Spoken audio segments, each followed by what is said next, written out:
This week's tale opens on a Hooverville, a makeshift village of the dispossessed, all in attendance hit hard by the Great Depression of 1929. The location? A swampy, muddy field at Anacostia Flats near downtown Washington, D.C. It is July 17th, 1932. A shantytown on a mission, this camp holds 10,000 American military veterans. They've gathered together under the leadership of one Walter Waters, a former sergeant from Portland, Oregon, to demand the government keep a promise made to them years ago. They hail from all across the USA, many having hiked the length or breadth of the country to be there. Others have freight-hop boxcars like characters in a Steinbeck novel. They're mostly veterans of the First World War. All are members of the Bonus Army. As fighting men, they were promised a sizable bonus for their part in World War I. But when the bill came due in 1924, the government deferred payment. Though the Great Depression was still a few years off, the boom which preceded it was still a year away and money was tight. The veterans would have to make do with promissory notes to the amount agreed, plus compound interest, to be paid in 1945. This seemed reasonable to many at the time, but now, with 1 in every 4 Americans jobless, millions homeless, close to half the nation's banks insolvent, that money was needed more than ever. The men of the Bonus Army were tough and resourceful, but they were struggling, often in jobs hard hit and hit early by the Depression. And besides, many had felt they'd done their bit and then some.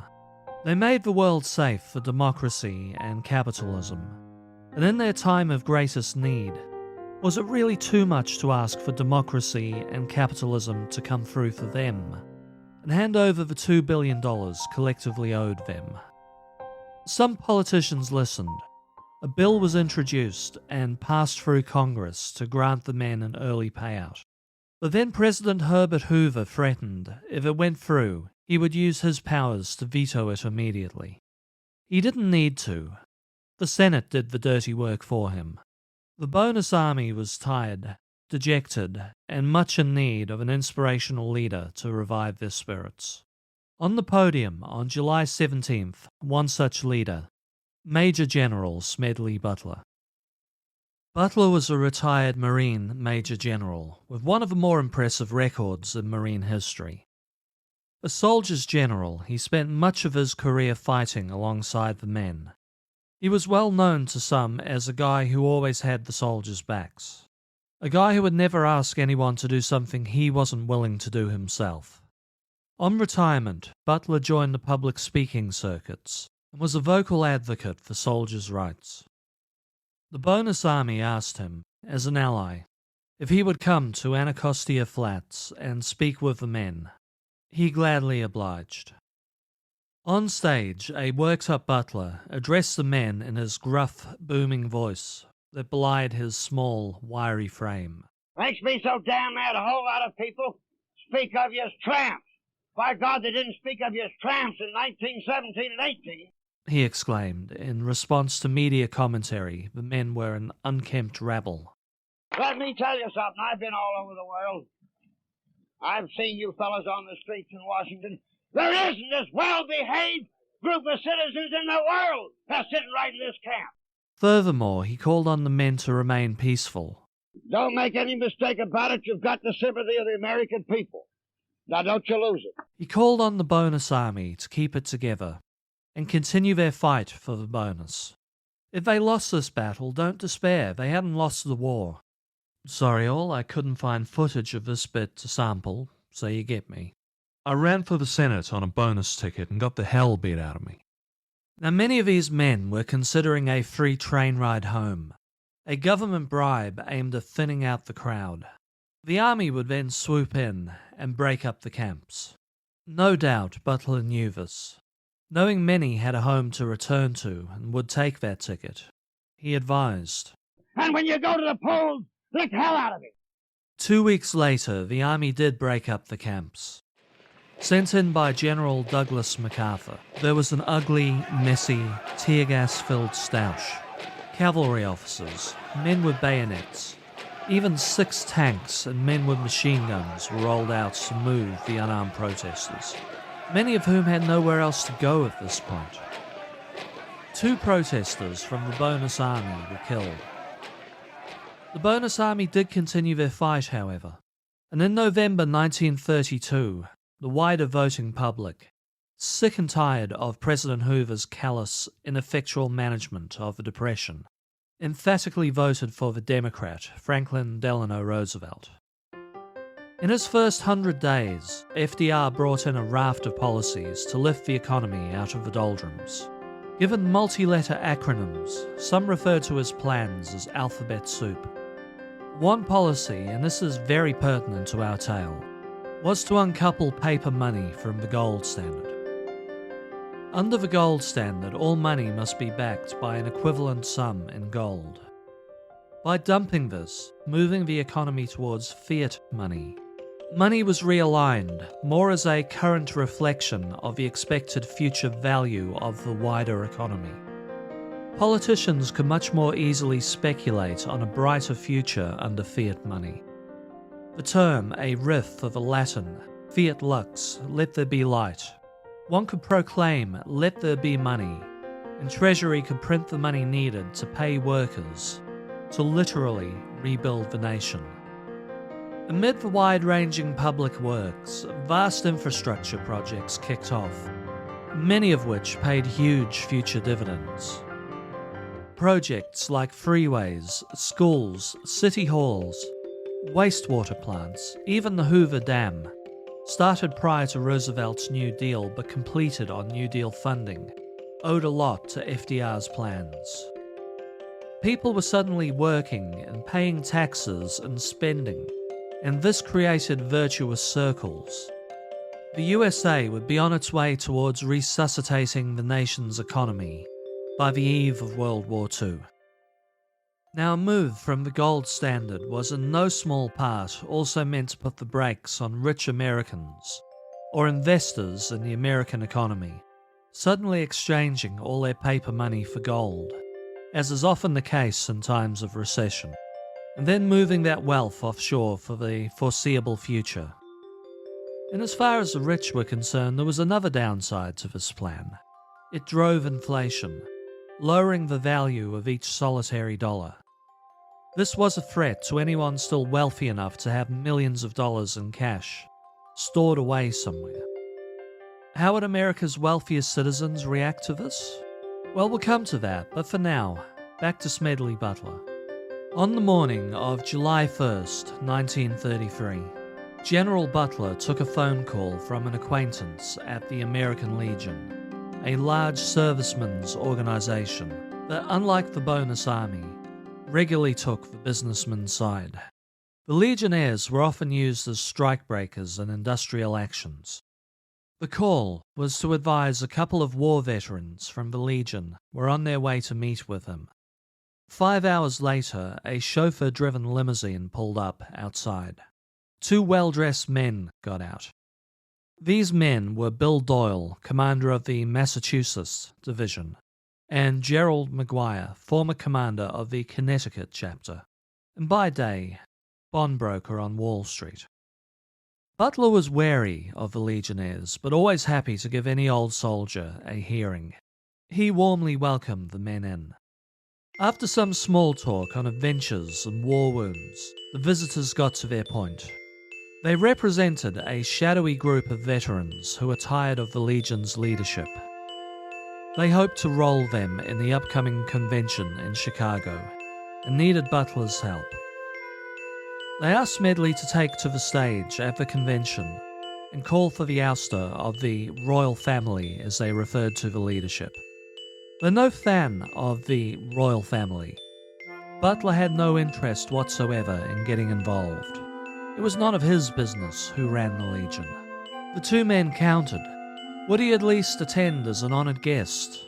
Well, not an honoured guest exactly. They could sneak him in as a delegate from Hawaii. Again he demurred. The two men returned to their limo and left. This would be far from the last time they would meet, Maguire especially. A month later, they returned to the Butler household with a new plan. Butler could gather 300 Legionnaire friends of his, and then travel to Chicago by train. These men would then holler for Butler till the royal family had to let him speak. The men even had a written speech for the general to deliver. Butler pointed out most of his friends in the Legion didn't have the money for a ticket to Chicago. The men replied they had sufficient funds to pay for that, showing Butler proof of a $100,000 operational budget. Now, Smedley Butler was a man with a ferocious temper, and he was a hair's breadth from letting rip at these men, but he was also curious as to their endgame. So playing it cool, he told the men he'd think about it. He could be interested in their scheme, but needed to know more before he could commit himself. Once Doyle and Maguire left, Butler read through the speech. It demanded the Legion lobby government for a return to the gold standard. Their reasoning? Bonus payments should be backed by something more tangible than fiat money. We'll come back to this in a second, but first, who was Smedley Butler?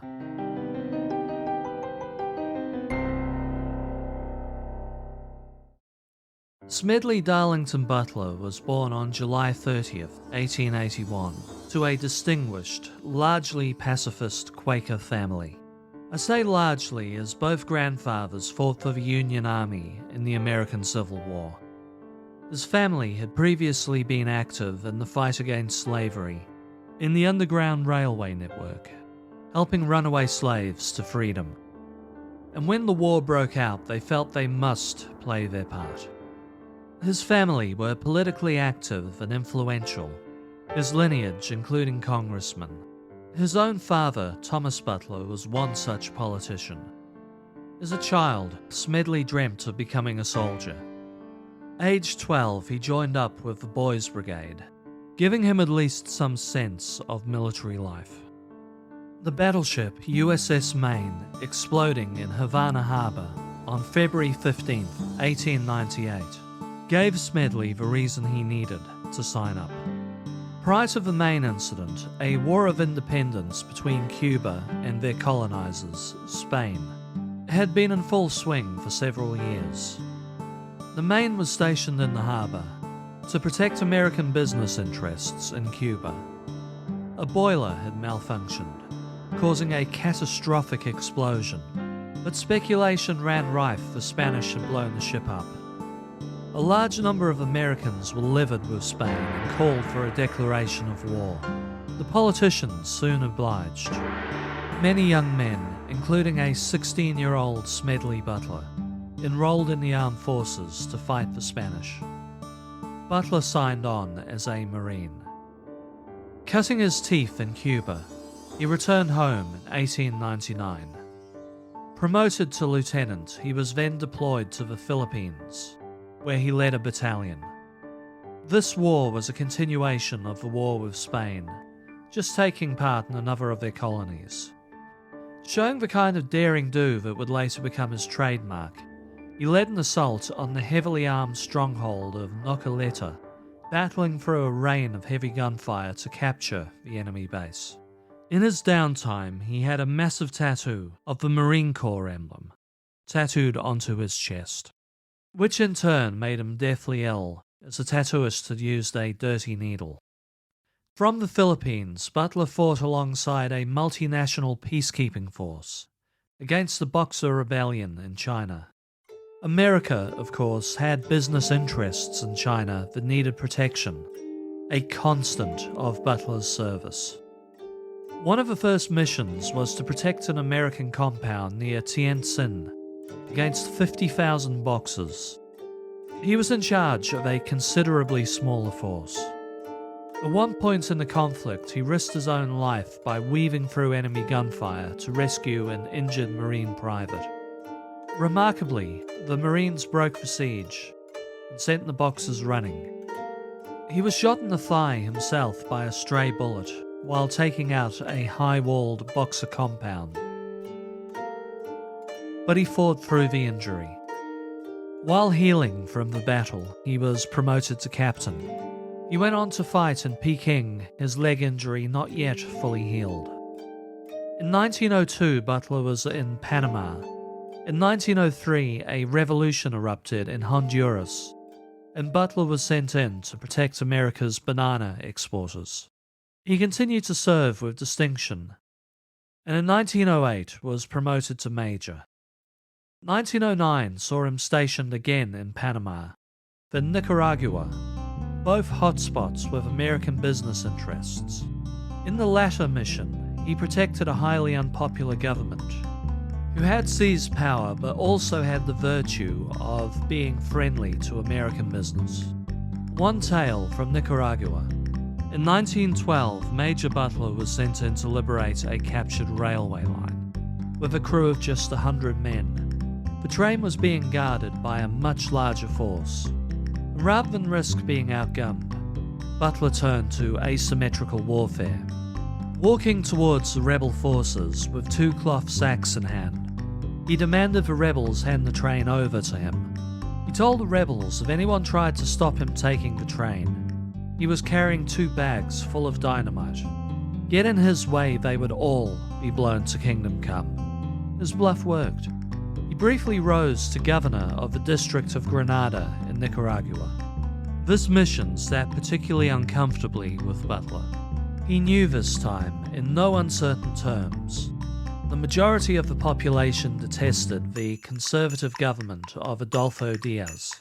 He was becoming increasingly aware of his role, in his own words, a high-class muscle man for big business, a racketeer, a gangster for capitalism. Later that year, he was ordered to, and successfully carried through, the rigging of a governmental election in Diaz's favor. In 1914, Butler was sent to Mexico. He served in the midst of a rebellion, both as spy, carrying out reconnaissance work, and as a soldier. By 1915, he was stationed in Haiti. Germany had economic interests in the island nation. At an unsettled time in which 4 regimes ruled that year alone, Washington, D.C. worried if a revolution broke out, Germany would swoop in and establish a naval base. The Marines were sent in to protect the American sphere of influence and restore order. It was coincidental American business interests, banks particularly, had huge amounts of money tied up in the nation. Well, Butler was sent after the Caicos, precursors of Papa Doc de Valier's Tontons Macoute. At times, the Marines were outnumbered 20 to 1, but Butler's Marines prevailed, battling through fields of sugarcane and taking out compounds in the middle of the night. Butler was put in charge of the Haitian police force for a time, a role he reprised in the 1920s as the police chief of Philadelphia. By 1916, now Lieutenant Colonel Butler, he became increasingly worried of his own role in other nations' affairs. Again, to quote Butler, "War is a racket in which the profits are reckoned in dollars, and the losses in lives." When the USA entered the First World War, Butler begged to be sent. After much lobbying, he was sent, but to Camp Pontanazin, a French camp which most American soldiers came through and went. Promoted to general, for once he was not in a combat role, but he did have responsibility for some strategically important, and at the time poorly maintained real estate. Butler soon had the camp orderly, and won the respect of many of the soldiers passing through the camp. The First World War seemed futile to the seasoned warrior. He later wrote, "What on earth are these American boys doing, getting wounded and killed and buried in France?" Smedley Butler served for some time post-war. In 1927, he was stationed in China, as that nation fell apart amid battling warlords. He was sent into Shanghai to protect the interests of the Standard Oil Corporation. All up, he saw action in 11 countries, in excess of 120 battles or armed conflicts. Back home by 1930, people were starting to question just what the Marines had been doing in some of these occupations. in Central and South America. Butler was near retirement, but he shed some light on these activities. The 1912 interference in a Honduran election top of his list. The most awarded soldier in American history in his own time. He had quite a reputation to preserve, but he was increasingly willing to tarnish that reputation if it meant keeping future Marines safe from being sent into conflict for the sole benefit of big business. By the early 1930s, Smedley Butler was a popular advocate of soldiers' rights and a notable anti-war campaigner. In 1931, he was passed over for the top position in the Marine Corps, then slipped up at a speaking engagement. Speaking of the need to still keep a defense force for protection against foreign invaders, he shared a story of a friend's armored car ride with Benito Mussolini. The two men were flying through the Italian countryside in an armored car at 70 miles per hour. Going through one settlement, Mussolini's car ran straight over a young child. It didn't even attempt to brake, let alone stop to check on the child. Absolutely horrified, Butler's friend let out a scream, only to be lectured by Mussolini. The child was, after all, only one life, and the affairs of the state could not be stopped by one life. Smedley Butler wanted a far less interventionist military, but as long as monsters like Mussolini existed, the USA had to keep a defense force. The speech caused an international incident. Italy demanded Butler be court-martialed. He was arrested and charged with conduct unbecoming his position. The public were furious over Butler's arrest. A wave of anti-Italian sentiment swept through the country. Mussolini, shocked by the reaction, begged authorities to drop all charges against Butler. Mussolini's intervention did not kill the story dead, as he'd hoped. Butler's friend, the journalist Cornelius Vanderbilt, confirmed the tale, adding Mussolini patted his knee immediately after, stating, "Never look back, Mr. Vanderbilt. Always look ahead in life." As the Great Depression bit, Citizen Butler, a lifelong Republican, gave his support to the Democrat, Roosevelt. This was not just at the ballot box, but through public speaking. In one speech, he proclaimed himself a member of the Hoover for Ex-President League. Whether Butler would have done this unprompted is mere speculation. The fact is, the Roosevelt Republican Organization, a political pressure group something akin to the Lincoln Project in Trump's time, approached him for support, and he was happy to oblige him. Right, we really should rejoin Butler in 1933, as he tours the nation, giving public speeches. As an influential man, a man with the ear of an army's worth of dispossessed soldiers, a man who recently took a public stand against a sitting president, Smedley Butler appeared worthy of pursuit to Gerald Maguire and to his masters. They had a particular interest in winning over an army's worth of soldiers. And who else could they call on for that? Douglas MacArthur? He'd ordered the attack on the bonus army, so was persona non grata at the time. Throughout the remainder of 1933, Maguire pursued Butler at every opportunity. In September, while Butler was in Newark, New Jersey on a speaking engagement, Maguire dropped by his hotel room. When Butler asked him, was there any real money behind this shadowy organization, Maguire threw $18,000 and $1,000 notes on the bed. Butler demanded he pick the money back up immediately. Was he trying to get him arrested? The moment he tried to do anything with any of those $1,000 notes, he'd leave a traceable footprint tying him to the scheme. Maguire countered he could arrange smaller denominations. Moving forwards, Butler advised him, he would only speak to the backers directly. Arrangements were made for a face-to-face meeting in Chicago with Robert Sterling Clark, a millionaire banker and heir of a founder of the Singer Sewing Machine Company. Butler knew Clark as it happened. As a young man, Clark was a Marine lieutenant who fought alongside Butler in the Boxer Campaign. The two men spoke on the phone, then met face-to-face at Butler's house. In their talk, Clark let slip the writer behind the gold standard speech was none other than John W. Davis. Davis had been a Solicitor General for Democratic President Woodrow Wilson from 1913 to 1918. After a brief stint as ambassador to Britain, he ran as the Democratic nominee for president in 1924. As a private citizen, Davis returned to the law, defending big business interests.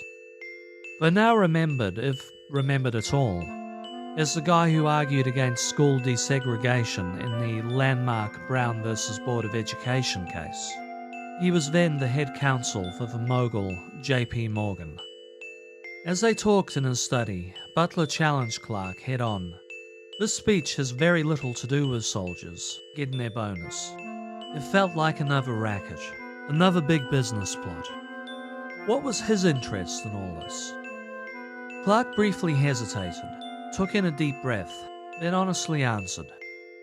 He was a wealthy man with a $30 million fortune to think about. The movement away from the gold standard was driving up inflation, which was massively devaluing his fortune.